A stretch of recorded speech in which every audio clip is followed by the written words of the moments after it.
Hey, everybody. Welcome back to the triple option, slimmed down by one. It's just my friend Kevin and myself. Adam, believe it or not, he is priorly engaged. He's got some work things because, as much as we would like to, prognosticating about college football on the internet, while it's a lot of fun, don't really pay the bills, at least not yet. Go to Kevin's Patreon. He's looking good. Give him money. So Adam's got to do work, real life stuff. But in the meantime, we don't stop here on the triple option. No, no, no, my friends. We are here for you.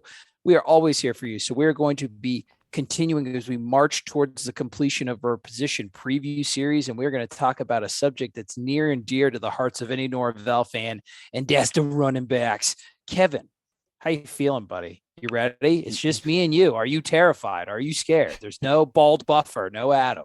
Yeah, no Adam to kind of be the intermediary between me and you. So I guess we'll see Yeah, how this finally. goes. Yeah, finally. I've been We're waiting to say free. some stuff to you, kid. Yeah, chains are off.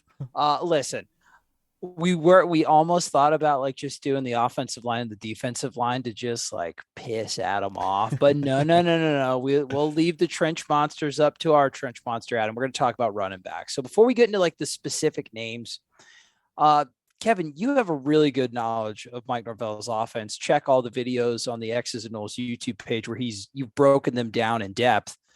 And running back is always a position that Mike Norvell has had a lot of success with, and not normally with like very highly like regarded kids out of high school. So does Mike Norvell, is there like an archetype of like a Norvell running back? And what are some of the things that Norvell does, like either schematically or through his play calling, that emphasizes the strengths of the guys that he does get at running back?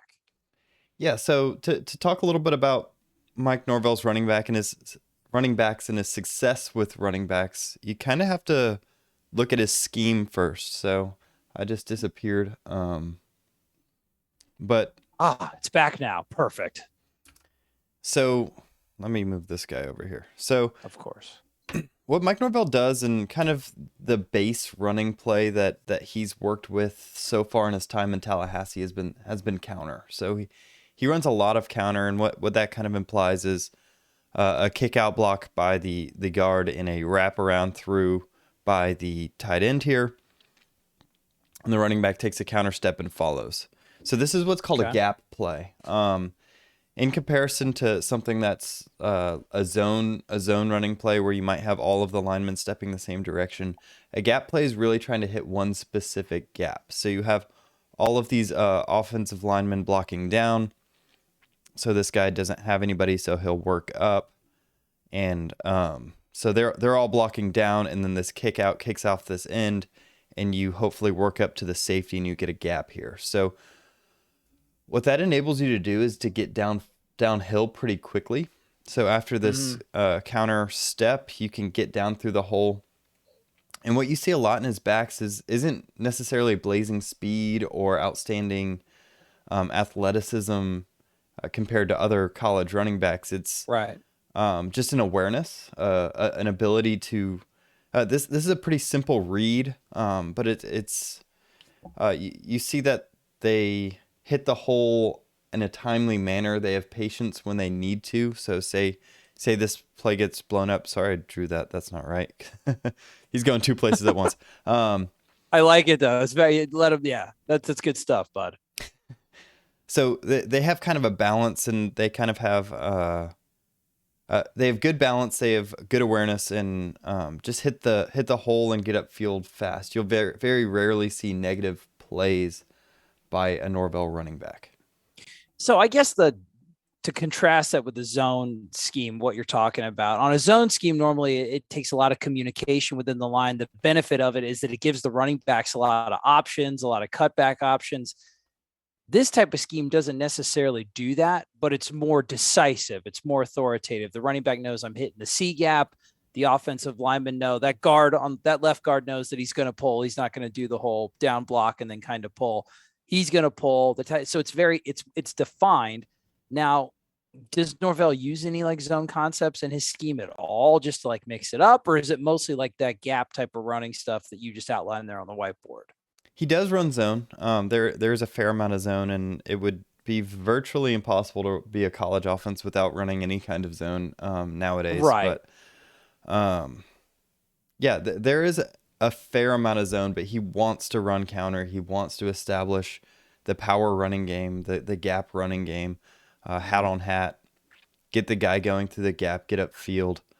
Um, and the running backs do display good patience when it comes to the zone runs, and we'll kind of see that. We're going to go through Treshaun Ward's highlight tape, and we'll be able to see both of those kind of in action. But the majority of what you see are these gap running plays and really hitting that hole hard and getting downfield.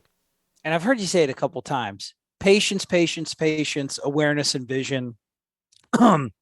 those are like, if you had to do that, the attributes that Norvell would value most in a running back, other than size, speed, Right. Yeah, the strength, natural. all that. Duh. Got it, guys.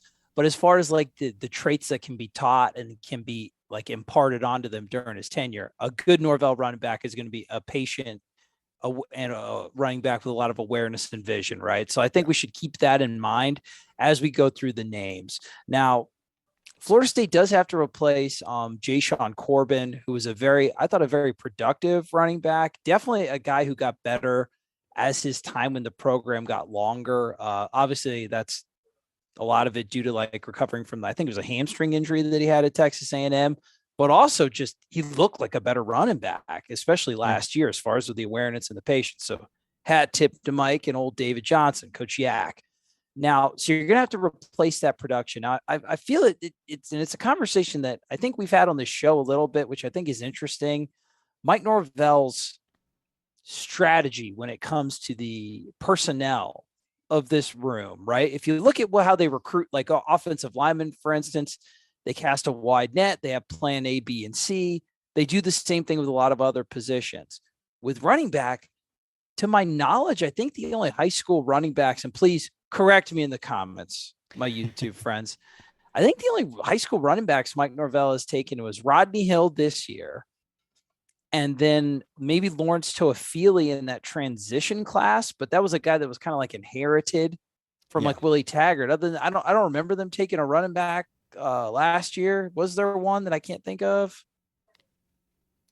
No, I know they brought in Corbin through the right. He's a portal kid, and then so I guess what my point is, it's like you've got a guy Mike Norvell, Daryl Henderson, like Antonio, God, I can't think of Gibson. Yes, thank you. That's why you're here, picking up my slack. Antonio Gibson, guys from Memphis that have made an impact in the National Football League. Kenny Gainwell, that's another one. Boom, got it. So that's a guy like Mike Norvell. He can hang his hat on producing NFL running backs, and it's not something to where Florida State's had a lot of success. It almost seems like Mike Norvell is waiting for the elite guys, and if he doesn't get an elite guy, he's not going to settle for maybe a less known quantity out of the high school ranks. He looks for undervalued prospects from the portal. So that's Jashaun Corbin. That's a guy like DJ Williams, who we'll talk about, who hasn't really taken on. That's a kid like Trey Benson, right? The kid from Oregon, who we are going to talk about a lot. And that's been a lot of positive stuff. So it's interesting to me to see, and I think it's a good storyline to follow. Undervalued assets. Does Norvell manage the running back position like he's an NFL GM, right? Doesn't invest a lot of like resources into it, which is crazy.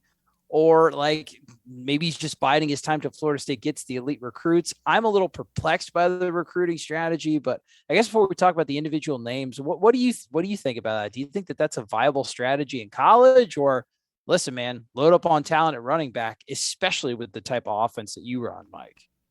I think there's balance. Yeah, there's a potential. You want to say the Alabamas, the Ohio States don't have to sanction out their recruits; they get the best of whoever. Yeah. But where Florida State stands now, maybe it does make more sense to try to develop some guys that are less highly touted, I guess. Maybe spend some of that time, energy, and money elsewhere. So there might be some strategy to that, and that might be what we're seeing play out. I don't think that's a terrible idea. The running back position is more and more seen as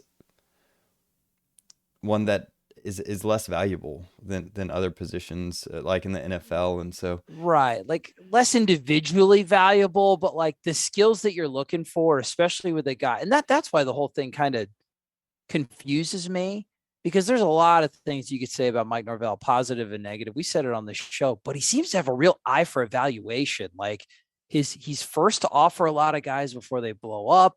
A lot of the evaluations that he's made out of the portal, the hit rate, Jermaine Johnson, Keir Thomas, stuff like that. Like there's been Jamie Robinson. There's been some really good hit rate stuff for a program like Florida State.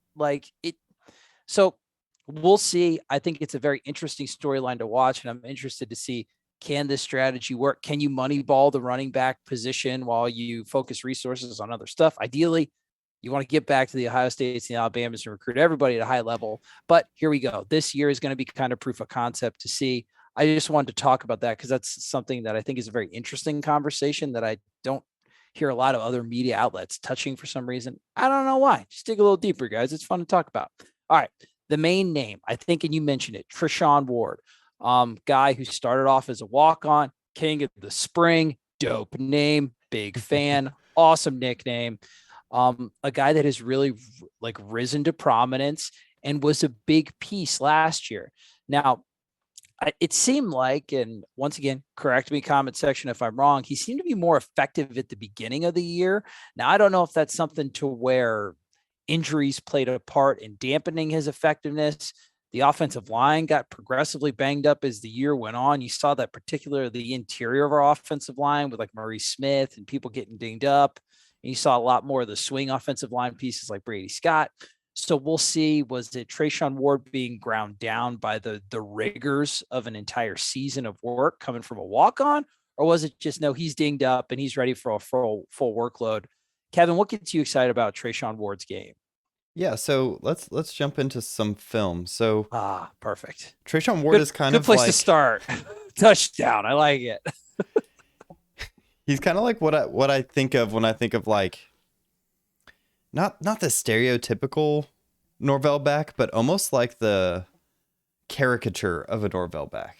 Okay, I like where we're going here. Elaborate. I don't think he's Norvell's ideal back by any means, but I think he kind of hits the extremes where, you see here, he gets kind of hawked down pretty quickly by, this would be like Dalvin Cook scores a touchdown here, right? He has elite speed, elite acceleration. Treshaun Ward doesn't. He gets caught, right? He's not someone that's gonna combine well necessarily, right? He's gonna have a slower 40 speed, whatever. But right here, this is what he does well. So this is that counter play I was talking about. You got the kick out block. You got a puller, the tight end pulling through. You got the counter step, and he gets downfield fast. Right. And he makes that one cut. So one cut and goes, right? He saw the linebacker coming up hard. He cuts, gets upfield. At worst, this is a first down, right? Yeah. So he's got the vision. He gets upfield fast. He's not going to blow you away with athleticism, but he doesn't take negative plays. And he's a smart player, right? So this is a setup play. So it looks like counter. We talked about this, but it's actually a pitch to the outside. They're trying to get these linebackers to flow this way. So this is just a clever way for Norvell to get him out in space. One cut, upfield. Doesn't have to blow you away, but just makes the smart decision and is very consistent. Right, yeah, that's a hard read right here. Look at this. Yeah. Oh yeah, let's break this down. So this is the counter play I'm talking about, right? You got the two pullers, and this is a gap play, right? So the gap is right off the end of this tackle, right? This C gap, right? Right. So this is where he's looking. He's going to step. He's going to go this direction, but he sees that this play gets plugged up, and he immediately jump cuts back outside. This is something that he must work on. This is not an easy read, right? He sees it's cut. A lot of running backs would just try to force it into this gap as it is a gap play, right? But he cuts it all the way back across the line of scrimmage, almost like a zone play, and he scores a touchdown. That is impressive. That's something that you wouldn't normally notice. To me, I think you're right on with he hits the most important Mike Norvell characteristics: the decision making, the decisiveness, hitting the hole hard. super efficient runner. He just doesn't have enough of the intangibles to make him like a truly like great back. And he's a very solid back. He's kind of like a very, like whoever your favorite baseball teams is, like that reliable reliever can like come in like, dude, he's going to pitch 2 or 3 innings. He's going to do the right thing. The pitches are going to be in the right spot. Now, is he one of those relievers in the National Football and Major League Baseball, excuse me, that with some more pitches, like he's actually got the potential to be a great like starter in your rotation? We're going to find out this year because he's going to get the first crack at it. But you're right. When he's on the field, you've got a dependable hand that's going to do the right thing. And sometimes, man, the play's designed so well, all you have to do is make the right read. Yeah, we've seen a couple just breakaways here, but That's a good catch. That's a good catch out of the backfield. That helps him. That's a good intangible right there. You see it again. yeah, there's one play kind of. Oh, there you go. That's pretty nice. This is actually a zone play, so this is inside zone. So in reality, he's kind of different people read this different ways. So the running back has different keys and different systems, but usually they're looking for a cutback here. But the play gets blown up, and he's not going to take negative yards, right? Like he gets upfield. And look at the situation. Florida State up 10, 2 minutes left, 3rd down. You need that first down to kill the game, and you put the ball in Treshaun Ward's hands, and he gets it done. So I mean, hard runner, very, like a diet Devontae Freeman, right? And I know that's very easy. He's wearing number 8, like similar like looks. They run similarly, but it's an easy comparison. I know because I'm an idiot and I'm making it, but that's what he looks like to me, right? Yeah, I think that's definitely a good comparison. You see the jump cuts that Devontae was especially good at, right? So he, this is a zone play, a little bit harder of a read, but he actually sets up the jump cut. So he's going to come kind of attack this B gap over here. He's going to suck in these linebackers, and he's going to hop this way. That kind of is setup that you see in elite backs. And I think he would be a legitimately elite back if you put, if you were able to cut down his 40 time. Right. If he had the physical tools of somebody, he's got the other traits that could make him elite. But I mean, the physical situation is what the physical situation is. It is kind of funny, like that jump cut there. It almost reminds you like when a quarterback looks off the coverage. That's what that looked like to me. It's just, he's very agile right near the line of scrimmage, right? This is another example. So this might be duo, which is very similar to inside zone, and I won't get into that, but he's reading this middle linebacker here. Since the middle linebacker bites up, he jump cuts the outside. It's just very well executed. Whoop! Oh yeah, dude, a little wiggle to the run. Yeah, I remember as soon as I watched the film of him, why I like him so much, man. Just a hard running, dependable back, and it's something that you definitely need, particularly as you're transitioning away from a reliable veteran like Jashaun Corbin. So, Kev, do you think? I still think we're going to do a lot of running back by committee. Norvell is going to get the ball in all these guys' hands as much as he can in a variety of different ways. At the end of the year, is Treshaun Ward, is he the leading rusher out of these backs that we're going to talk about today? I kind of have a feeling. So I think AB would say no. Well, you're not AB. You have a slightly bit like just a couple more follicles up top. What does Kevin say? I think he's going to be the leading rusher in the first half of the season, but I don't necessarily think he'll be the leading rusher at the second half of the season. I think you'll see more of these other guys start to step in and get more and more carries as the season wears on. Specifically, I'm talking about Benson. I think Benson has a high ceiling. I think he's got that 1 or 2 steps, and once he starts reading the field, block on number 19. I don't know what that was. Once he starts reading the field, block on number 19.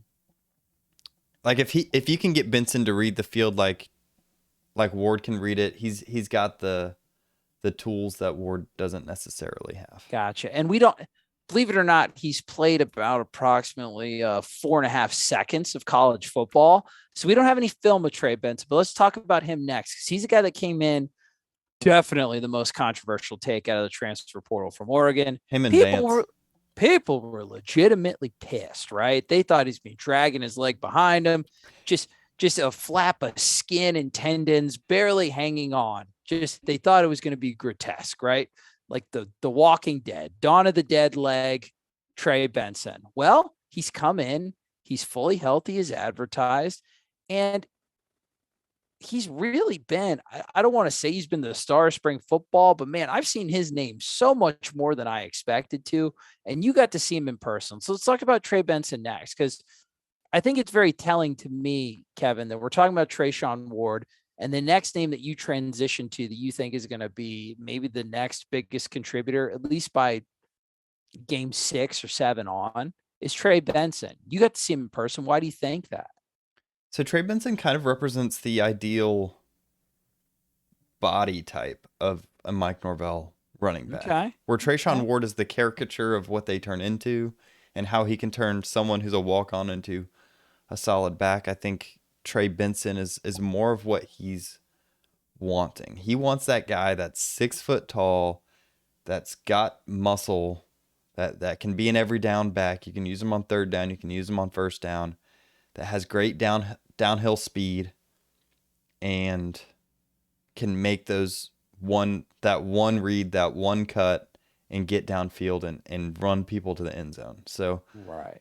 those plays where you saw Treshaun Ward make the one cut and break downfield and then get caught, Benson won't get caught. But Really interesting. I think Benson is faster in a straight line than Treshaun Ward. And I think what Benson is missing right now is probably a little bit of that vision. Probably he's not going to have the elusiveness that Treshaun Ward has. So the spin move we saw in the backfield, he's not going to have. But I think Norvell likes his speed. I think he likes his ability to get downfield and really just attack the defense vertically through the running game. Right. So Treshaun Ward plays like a Norvell running back would play. Trey Benson looks like a Norvell running back would look like. So I think that's good. And that's a guy that I think is going to get a lot of burn as the season goes on. Let's move on to Lawrence Toafili. We got some film on him. This is a guy that has had some very like jaw dropping moments. The Clemson game is the one that you're going to think of immediately. But a guy that for whatever reason, whether it's due to size, whether it's due to some other things that we're not sure of, hasn't gotten the full like go to really hit all the potential that we think he has with a running back room that's less talented that we've seen in like the glory days of Florida State. This is like a home run hitter kid. And for whatever reason, like he's not getting to this point, he hasn't really been given full control of the ship. Now, Kev, do you think there's a reason why behind that? And then what are some of the things that you saw from Lawrence Toafili practice and you see from the film? Okay, so let's go ahead and jump on the film. This is actually his freshman season film. We don't have a highlight tape made up of his sophomore year. There's a little bit less to work with, so you can see his strengths here just as well. I don't think Toafili really fits the running back mold that Norvell's looking for. He's more in this like tailback kind of hybrid running back wide receiver role, which is I think the Gibson, yeah, more of a Gibson. I think he's a little light for what Norvell wants. I think he does a little bit more dancing than Norvell would like. So you'll see him take negative yards, and there's one play that really stands out in people's minds and in my mind with where he kind of juked in the backfield on a third down in the Jacksonville State game, and yeah. I remember that one. And that's just the kind of thing that I think just really grinds the gears of Norvell, right? If I were to guess, that's the most important thing to him is getting downfield. And you see it here, all these highlights, he is getting downfield and he's making the cuts. He's not necessarily a between the tackles kind of guy. So I think Norvell's going to try to get him more involved in this kind of thing and in the screen game like you've been seeing, but I think the hope is that he comes along as a between the tackles runner, that some of the highlights that you saw his freshman year where he's able to just make the one cut, go upfield, he continues growing in that. And yeah, I think it's just a process with him. So this is a great play here. He does a great job here. You hope to see more of that. But his real strength really comes out when he's in space and he can make someone miss out there. Yeah, I agree. And you got to see him in person. Do you think, obviously, the hope is that he become a between the tackles guy? I mean, you saw him. Does he look markedly different from what he looks like in this highlight film? Or is it just going to be like, hey, Toafili's going to contribute, but it's going to be on kind of like design plays where you can get him in space? Like, we don't know. We don't think he's going to be a complete running back during his time in Tallahassee. What do you think? I think you got to get the ball in his hands. I think he's one of the more dynamic playmakers on the team. But whether or not, with DJ Williams and Trey Benson kind of coming up, this is potentially his opportunity to show that he can be a between the tackles running back. But if he isn't able to develop, then he might end up being relegated to that kind of slot back kind of The Ja'Kai Douglas thing. Yeah, just sort of like that, except not as good of a receiver as Ja'Kai, obviously. Well, yeah, more reliable running back. But he's got so much talent that you'd like to look see at it that, work out. right? We didn't see that on Treshaun's highlight video too much. Like, they're going to do everything that they can to develop this kid. So I think that's, as far as like interesting storylines go, this is the kid to watch. This could be like, they have an X factor, a guy that could really raise the ceiling of the room if he can put it all together. That's Toafili. If the light turns on for him, there's a good man, looking we mug. used to look at, man, we are some sexy mofos. Yeah, he's the guy. He's the X factor. He can raise the ceiling of that room, and make it something special. So I think that the rest of the names are kind of a mishmash. I don't think we really need to talk about them too much, like individually. I just want your opinion out of the names that I'm going to listen to. Who do you think has the best opportunity to contribute this year in a meaningful way out of these names? So you've got Ja'Kai Douglas, DJ Williams, Corey Wren, and then the true freshman Rodney Hill. Based on what you've seen, what you know about Norvell's offense, do any of those guys contribute heavily this year? Do none of them? Do multiple? What do you think when I read those like four names off to you? Okay, Ja'Kai Douglas is definitely going to contribute, just not as a running back. Right. He's going to be almost exclusively a wide receiver. Okay, good to make that distinction. So he's definitely going to be the biggest impact out of all those guys, I think. But not at this position. Exclusively. Okay. Outside of that, I'd probably say DJ Williams. Okay. Did you see something out of him in practice? The reviews were kind of mixed last year, but like we talked about, Jashaun, Corbin, Treshaun were so reliable. I mean, how did DJ look? It's hard to tell. So a lot of times in these practices, they're pretty quick to blow the whistle, which makes it kind of hard.